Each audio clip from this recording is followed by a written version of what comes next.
Hello and welcome back to the Pop In podcast. Today we have it flipped a little bit. Naomi's going to be asking me some questions instead of me asking her questions. So that'll be kind of fun. So let's start it off. What are we talking about today, Naomi?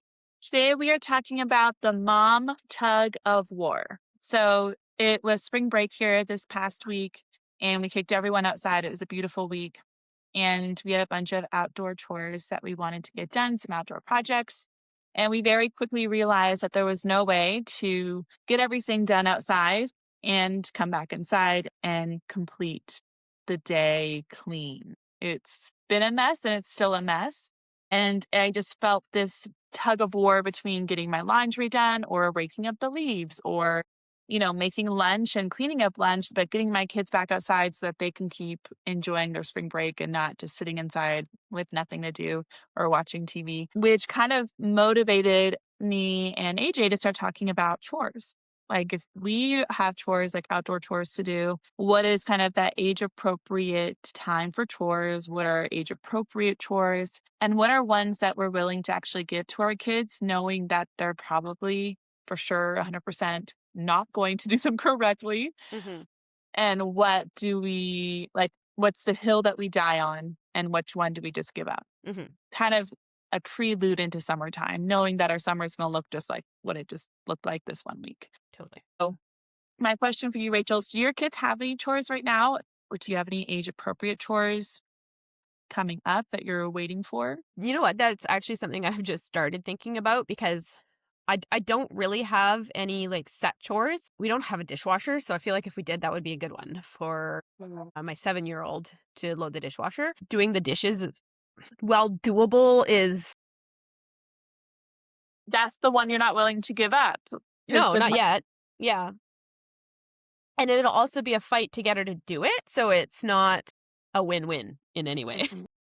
I would say I'm a very relaxed mom when it comes to chores for myself and for my kids. But it is something I've started thinking about because my daughter is 7. So it's like, okay, she's totally capable of doing things. So I guess one thing we've started getting her to do is like bringing her own dishes to the sink instead of Yes. leaving them in the living room or giving them to us. I'll do like a weekly mop. And so I'll sweep the floors during the week, but then on Saturdays, I will do a total house sweep and mop. And so I will get both kids to help me with that. So my 2-year-old loves playing in the water. So Yeah. it ends up that I just end up with a really wet floor. But just in one area usually. So I can just mop it and it's okay. Yeah. But I've started with that one because that one's fun and they want to do it. Sometimes I'll vacuum the floor too and they like to use the vacuum. So that's one that I haven't made like mandatory chore for them, but like they help me do. So that's how I've been introducing the chores is like, especially when they ask me to or just come and do it. So that it's one more their decision and I'm not being a slave master and be like, you have to do your chores. And then just as they get older and can do it themselves, it'll just be like more and more and more. So it's like a phase in. But those are the two that I can think of off the top of my head. Tried to get her to fold her laundry or put it away. Like even if it got put away unfolded, I wouldn't care. Like I'm not really in the drawers too much. Like she gets her own clothes. So, or even just putting her clothes in the hamper. So that's something we're working on. Usually they just end up on the floor. Yeah, I would say we could go on and on and on about all the chores, but yeah, I think that's my process is like, just keep asking them to do it. Eventually they do it. You've just started like thinking about it though. So you don't have like a chore regiment or like, I know or a list or anything. No, like a chore chart too. We started a chore chart briefly, kind of not one I was able to keep up on, but they really had fun with the chore chart. So it's something I think I should bring back. But it wasn't just like chores. It was like brushing teeth. Like there's easy wins, like things we're already doing. And then for the older kids, it was reading. Like, I like that. Not necessarily a chore, but like an activity that like, hey, if you read a certain amount, you get a sticker. Right. And then they each have their own little jar of candy. So they really liked the candy part. Sure. You got to have the motivation, right? Like, yeah, we should have candy. The sticker wasn't quite enough. It was like that and candy. Yeah. But Essa our daughters are the same age. Our oldest are the same age. So she just started complaining about not having laundry. Like she wanted to wear shorts today, but she's already worn all her shorts this week because it's been so beautiful. So she was complaining about not having any shorts. And I was like, okay, well, you can do your own load of laundry. If you Awesome. want to wear clothes, Specific wash your clothes. clothes. Yeah. Yeah, Yeah. put your clothes in a separate spot. Like you Mhm. have your own hamper. You can come in and do your own load of laundry. And she kind of this got this sense of empowerment from it. Was like, oh yeah. Cause she sometimes helps me fold. She'll help me fold for a little bit, not very long, which is Mm. fine. Yeah. But she'll help me fold for a little bit, and then I do make her put her clothes away. So it's like I have, like, all of my clothes on the couch, and I go, "Okay, children," and they come up and they grab their pile and they put it in their drawers. So giving her that little, like, just a little bit more ownership of it. But my question for you to, like, caveat off of this is, like, what's the chore that you want your kids to have the most? Like, what's the hill you wanna die on? Like, for me, I want my kids to pick up their rooms. I want that to be Mm. like a not a maybe a daily, but like I don't want to have to keep asking them. I know I will have to. But the chore that I will like die on is like if you want to go do something fun, you have to be responsible in your area. Like that is your area to be responsible for. Mhm. What do you think about that? Like do you have one like that? So our rule is because I don't care so much about their rooms because we can close the door and then that clutter is not taking up space in my head. It depends. So like on Saturdays when I'm doing the floors, I have like the it needs to be cleaned up, right? So that Yeah. then I'll get her to help me. So that's the only time really that I get her like she's forced to clean up her room. She'll help other times if we're like starting a new game and it's in her room, then we'll clean up. But otherwise, if they bring their activity out anywhere in the house, they Hmm. have to clean up that activity before they move on to the next one. Yeah. Obviously, That's a we good help, one. but yeah, because then Yeah. otherwise you're just cleaning up, following them cleaning up the whole time. But if Mhm. you clean up that one, then you're only cleaning up one mess at a time. And they can't play until the new one, that one's cleaned up. So then they're motivated to clean it up. Clean it up. I like that. Yeah. That's something I could implement. Yeah. It's I could it's just pull super it all out easy. at once. Even if it just is like everything's picked up and then carried to the room and put away later, that's fine too. One thing that I have found really handy, my daughter has a walk-in closet now, which is awesome. And so we put a bunch of shelves in there. So there's like one, two, I think there's three shelves. And so bigger stuff goes like under the very bottom shelf because there's a gap. And then on the three shelves, we bought all these clear bins that fit like just the length of the shelf. And then all of her toys are in the bins. So we've got a couple for Barbie, we've got a couple for Calico Critters, and we try and keep them organized so that when you Mhm. go to clean up, it's like, okay, these toys go in this bin. It's not super Mhm. strict. They're mixed, like whatever. Yeah. If we go and play with them, then they kind of get sorted a little bit. But for me, that made it easier to pick all their stuff up because I'm like, okay, I go and grab this bin and I put all the stuff in there that needs to go in there. And then I go and grab the next bin. And it would work too if you just grabbed a bin and threw everything in it. And then when it got full, moved on to the next one. But that one, she can see all the toys or I can see all the toys. And then it keeps it somewhat more organized. Yeah. So then that I think helps in cleaning up, helps me. Well, and then when they wanna play with it again, it's all in one spot. Yeah, Like, you don't have to go through every bin to get each exactly. toy. Yeah. So to segue into our next kind of question, like fun mom versus responsible Hmm. mom, I feel like chores do that naturally because I feel like Essa's always telling me, "Do you have chores still to do, mom? Like, are you Mm. still working?" She's always, Hmm. like, trying to get me to be fun mom, and I'm always like, "I'm still being a productive mom. I'm still Hmm. being a responsible mom." Hmm. And so I think that I mirror responsibility really clearly to her. Hmm. However, kids don't look at it like that. Like their lens is like, mom's just ignoring me, or mom doesn't want to play with me, or mom would rather do Yeah. something Work's more else. important or whatever it is you're doing. Yeah, like whatever I'm doing is more important. So there's like this fine line of like teaching your kids responsibility, having them be responsible for something, which they're learning on their own with their own toys. Like when they Hmm. break something, it's like, well, you got to take care of your stuff.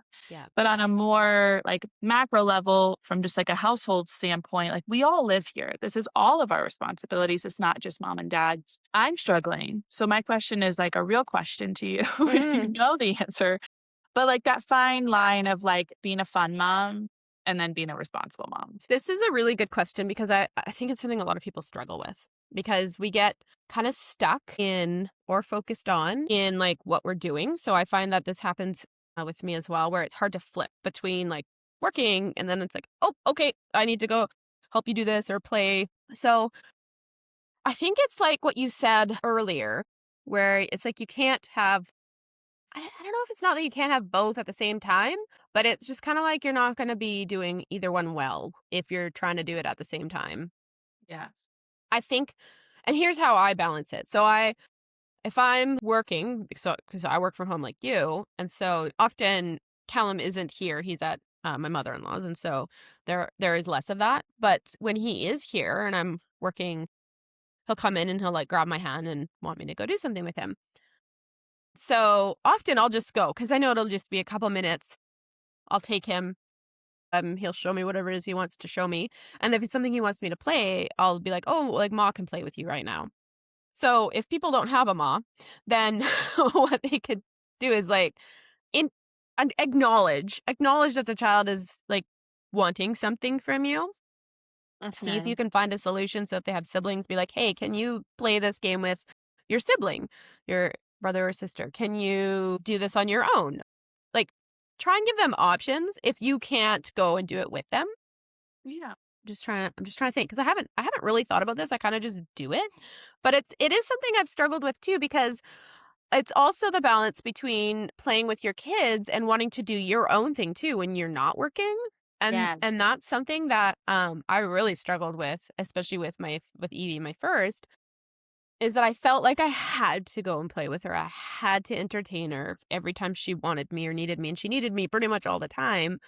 Mhm. But it's not sustainable. Mm-mm. I really resented that, not her, but resented that about motherhood, and it made me question becoming a mom.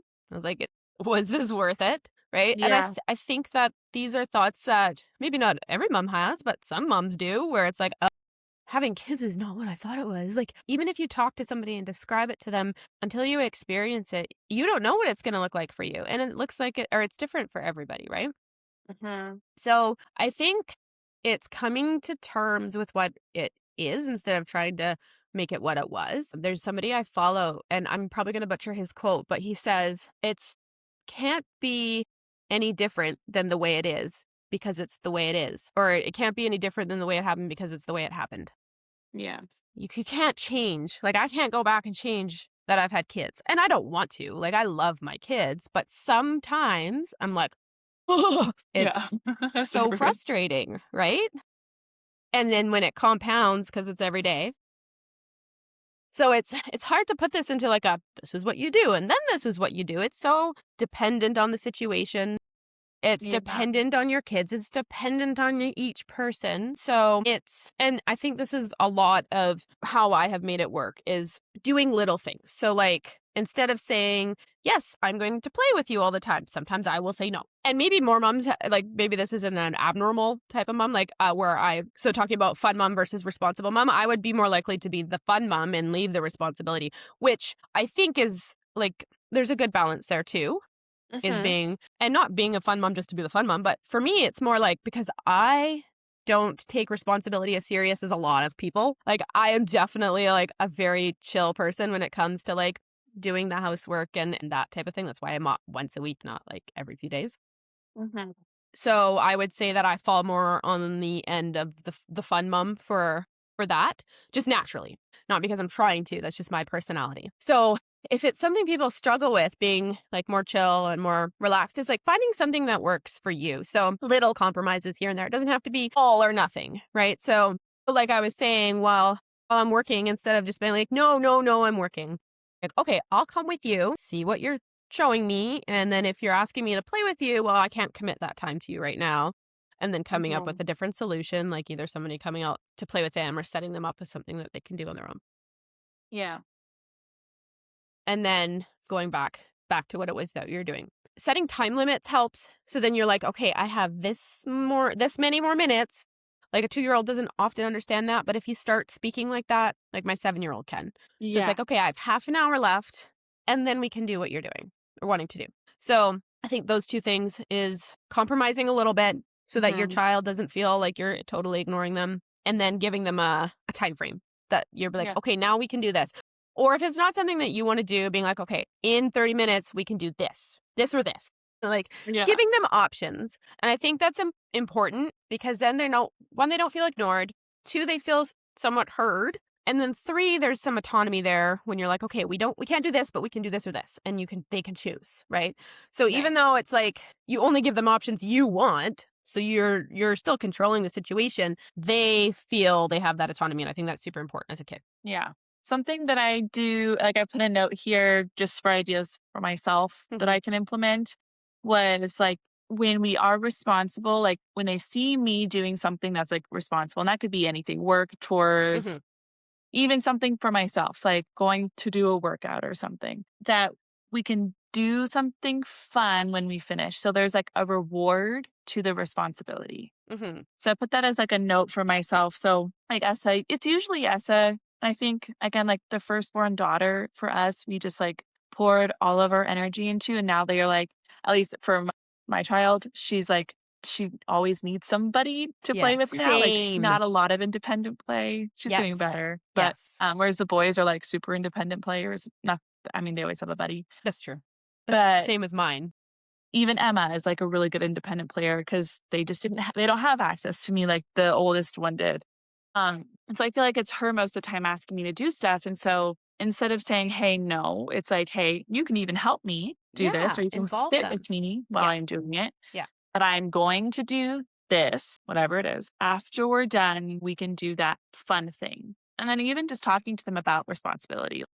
If I don't do this, like if I don't work, then we don't have a house, Or food. or rude. Like if you Yeah. like to buy new clothes, Mm. mommy has to work. Like that's me being responsible. So kind of just explaining it to them. But then so like you're mirroring it and then you reward it. So we did the responsible thing. Now let's go do a fun thing.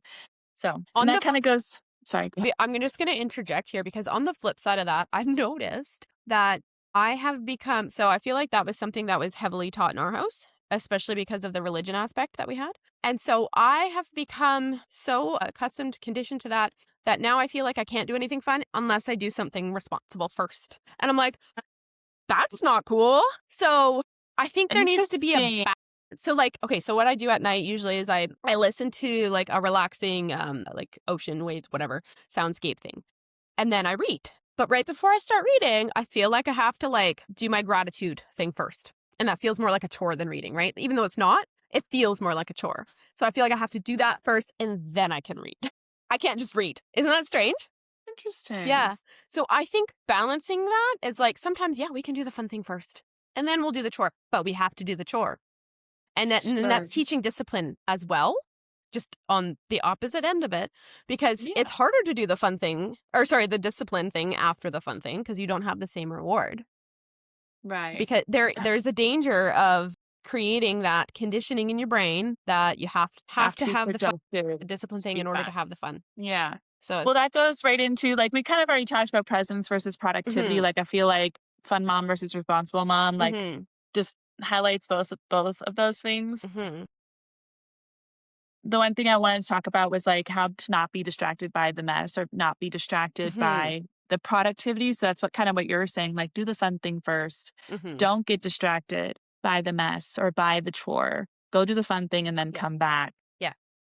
because your kids will remember this time. They're not going to remember the environment. Like I couldn't tell you anything about like our environment cleanliness wise or not. Like Mm-hmm. it would have not I couldn't even describe to you what our carpet looked like in our old house. Like I just I don't can. even I had to remember. vacuum. That was my chore. That's interesting that you bring that up because I remember our house being clean. Like there wasn't like I've been in some houses and there's like dirt everywhere. It wasn't like that. Yeah, It was I don't remember clean, our house being like clean or dirty. but yeah. So you're neutral about that, which is Yeah. that's what you're saying is that it was a neutral thing for you. You're not like oh, I have memories of Yeah. having a really Like I messy, remember dirty house. having chores. I remember Yep. loading in the loon dishwasher, Yep. sweeping. Like I remember doing all of that, but I Mm-hmm. don't remember like hating that we lived in a dirty house or Right. hating that we couldn't do something because it Mm-hmm. was dirty.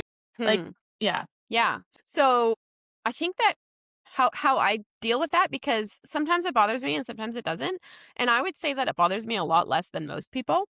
I am surrounded by clean people. So like my mother-in-law, my husband and his sister all are clean people. Like they like things tidy Right. at all times pretty much. Like Yeah. I walk into my husband's sister's house and when it's messy I'm like, "Well, we're allowed to play in here today?" And that sounds bad. But I get it. clutter is distracting and can be upsetting and all of that. Yeah. So I understand that part of it. But for me, the amount of work that goes into keeping a house that clean all the time is not worth it for me. That's more stressful. And so what I have learned to do is like if I'm doing something and I'm like, "Oh my gosh, it's messy, everything's cluttered."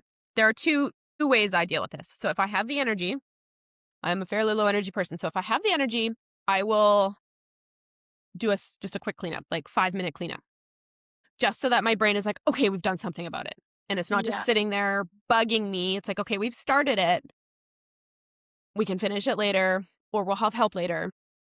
So an example Mhm. of this was the other day, I dropped the kids off at the bus and daycare next door and came home and I was like, oh, the living room is so dirty. Or not dirty, but like with the kids' toys everywhere. Or just usually my son with his dinosaurs everywhere. So we have it's not a tub, it's a basket in our living room for this purpose. And so it's like everything on the floor, that's a toy, goes in the basket. And then we can sort it later. But at least it's all in the corner, tidy looking. Yeah. And then fold all the blankets. And then that was it.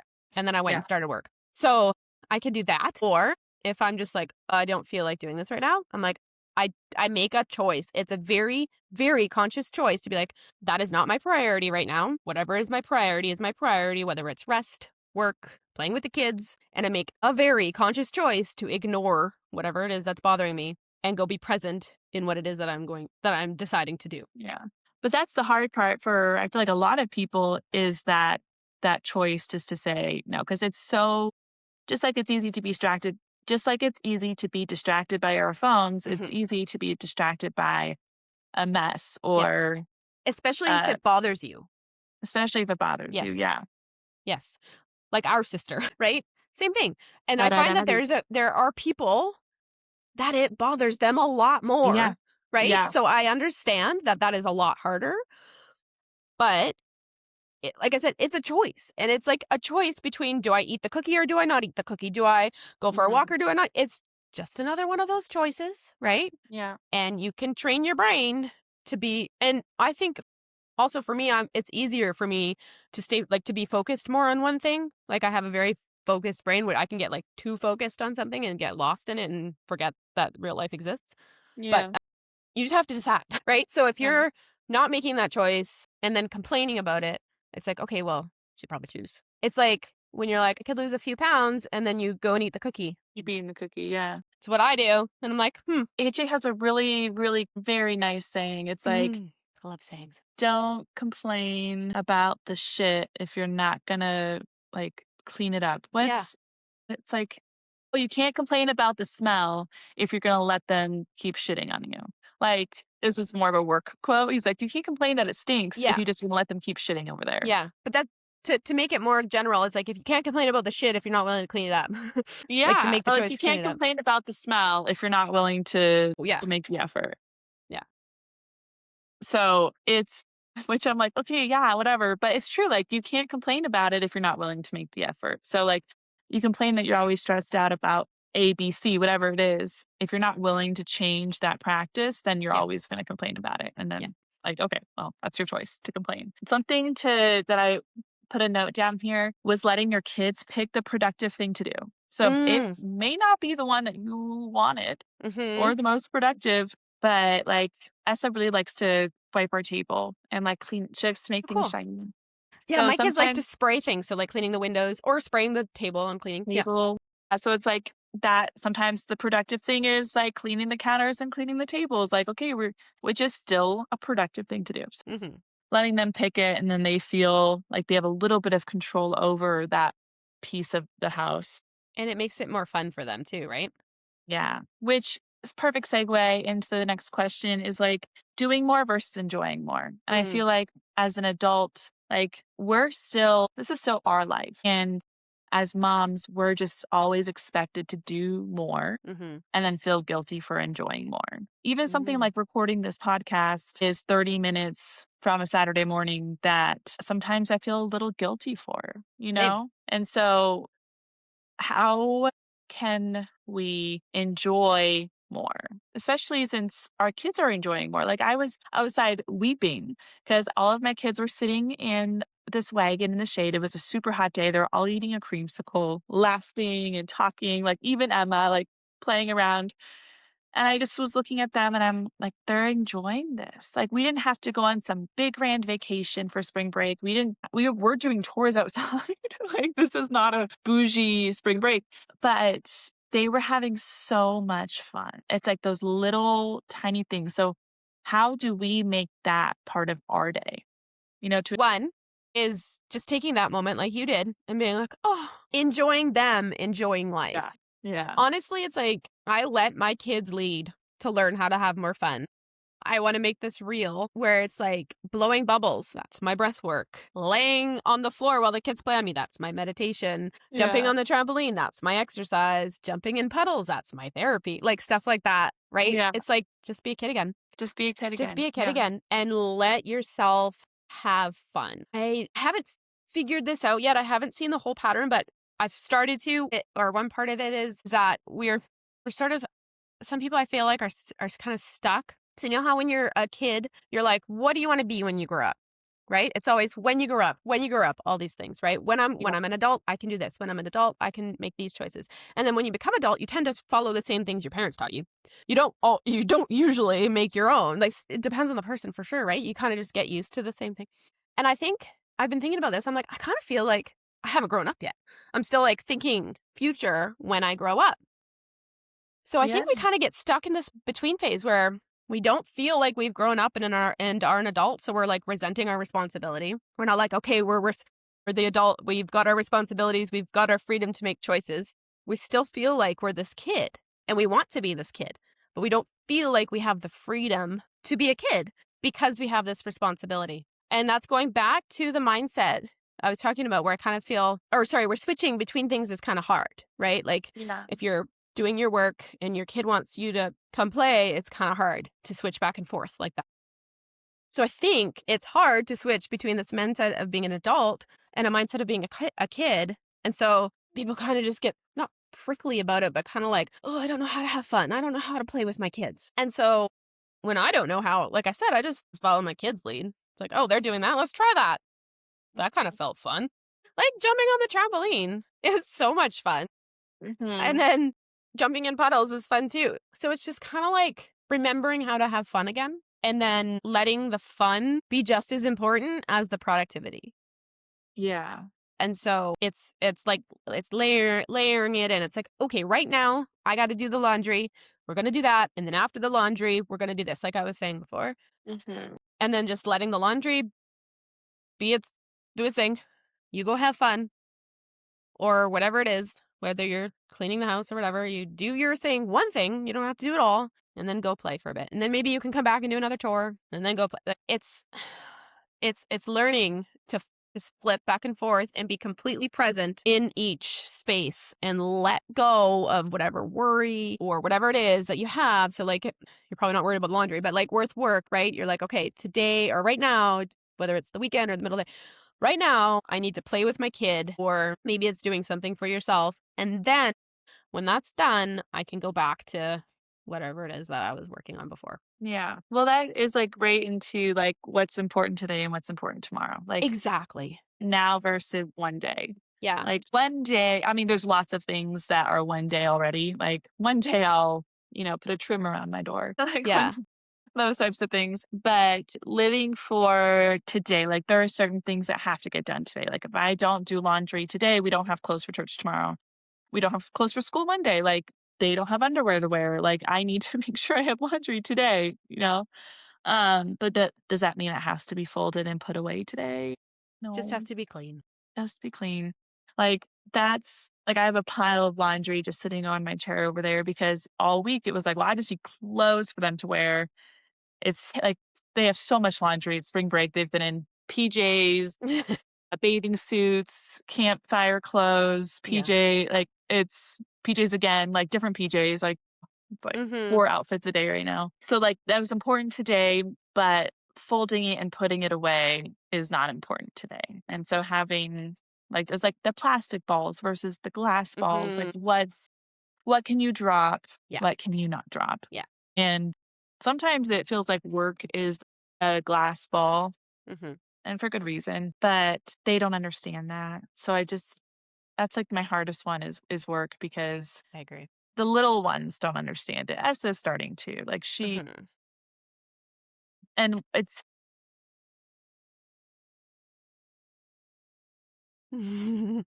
So distracting.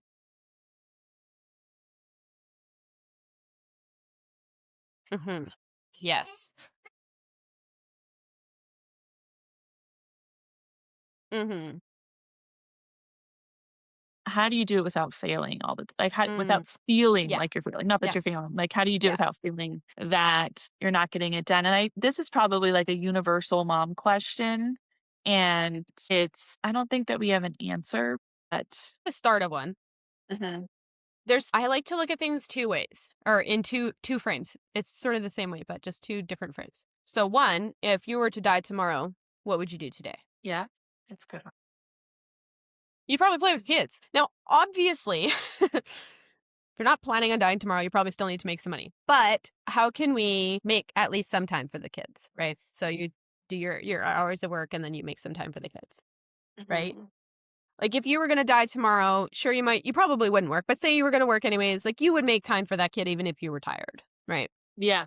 And then a second part of that is like your kids, this one is I've heard a lot is you only have 18 summers with them, Mhm. which you only have 18 years with them, probably longer now. But still, the years go by so fast when they're this little. It is just a season. Mhm. So if you can, which is I have found that saying pissed me off when I was like in the throes of like young childhood. It really pissed me off because it's like, but it feels really hard now, and I am not discounting that because Yeah. it does feel hard.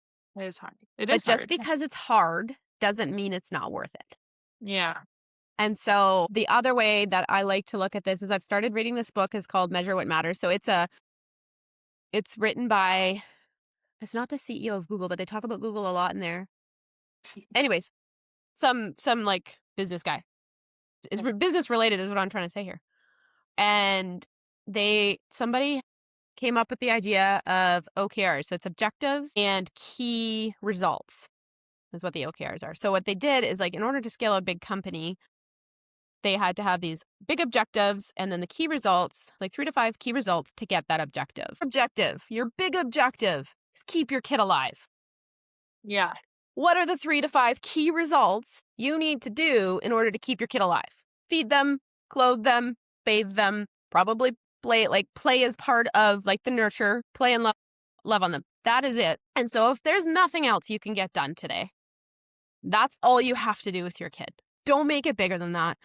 Don't make it more complicated than that. If you have the time and energy to do so, please do. That's amazing. But if you're overwhelmed, you're struggling, you're burned out, that is all you need to do. Going back to what you were talking about with watching your kids enjoy just such a small moment. For them, it's not small.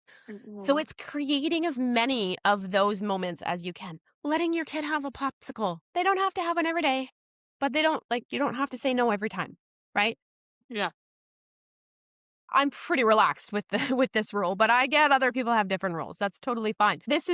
I've heard this before as like science is that if your kid has enough loved moments, enough joyful moments, it'll make up for the other moments where that doesn't happen, where maybe they're watching TV or they're playing by themselves, which is playing by themselves isn't a bad thing. That's a good skill to have.